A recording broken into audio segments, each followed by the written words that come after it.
Assalamualaikum, selamat pagi. Ketemu kembali bersama Nursani di Kuwait. Pagi ini udara cukup dingin dengan suhu kisaran 7-8 derajat Celcius. Nah, di kesempatan pagi ini kita akan belajar kembali mengenai active identification of the patient. Kalau di video sebelumnya saya menjelaskan dalam bahasa Inggris, dan sekarang saya akan menjelaskan ya dalam versi bahasa Indonesia. Jadi bagaimana sih seorang perawat itu ya melakukan identifikasi pasien secara aktif ya. Jadi yang perlu kita lakukan ada 3 hal. Pertama, kita tanyakan ya nama lengkap pasien. Jadi kalau di sini kebijakannya menanyakan nama lengkap itu ada 3 kata ya, misalnya Muhammad Rafi Zafran. Jadi itu ada 3 kata.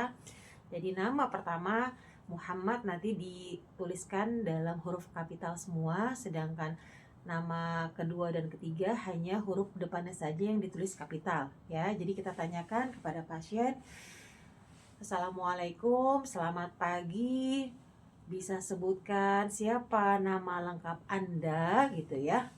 Kedua, kita tanyakan juga ya tanggal lahirnya. Setelah pasien menyebutkan nama lengkapnya, kita tanyakan kembali tanggal berapa Anda lahir ya. Nanti akan kita cross check dengan gelang identitas yang ada di pasien ya. Jadi disebutkan tanggal, bulan, dan tahunnya. Kemudian yang perlu kita cek juga di sini adalah civil ID atau nomor identitas dari pasien di filenya.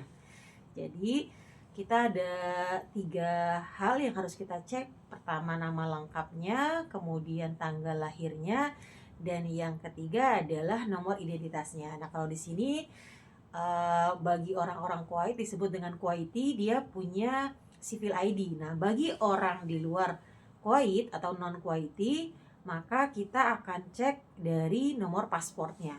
Nah, kapan sih kita harus melakukan identifikasi pasien untuk verifikasi ya identitas pasien tersebut? Yang pertama adalah pada saat kita ketemu pasien ya di ruang gawat darurat atau di klinik. Jadi begitu kita ketemu pasien di ruang gawat darurat atau di klinik, maka kita perlu identifikasi pasien. Sebutkan, tanyakan lagi ya, siapa nama lengkapnya dan berapa tanggal lahirnya ya.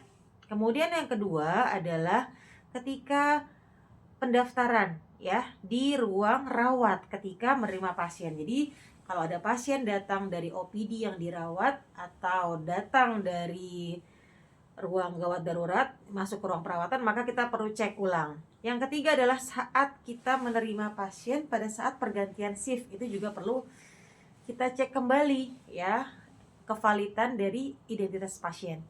Yang keempat adalah kita melakukan cek identifikasi ini sebelum memberikan terapi apapun kepada pasien. Misalnya kalau kita memasang IV line ya, memberikan terapi medication, memberikan obat oral, atau juga melakukan tindakan lainnya seperti pemasangan NGT ya, NGT or kateter ya, kita perlu cek kembali ya.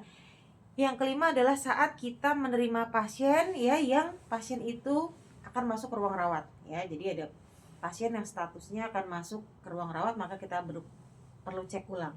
Dan yang terakhir adalah ketika pasien keluar dari rumah sakit untuk dilakukan intervensi.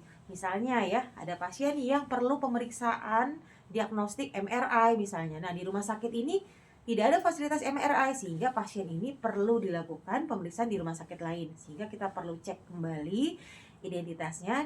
Begitupun pada saat pasien kembali datang ke ruang rawat setelah pemeriksaan dari luar rumah sakit.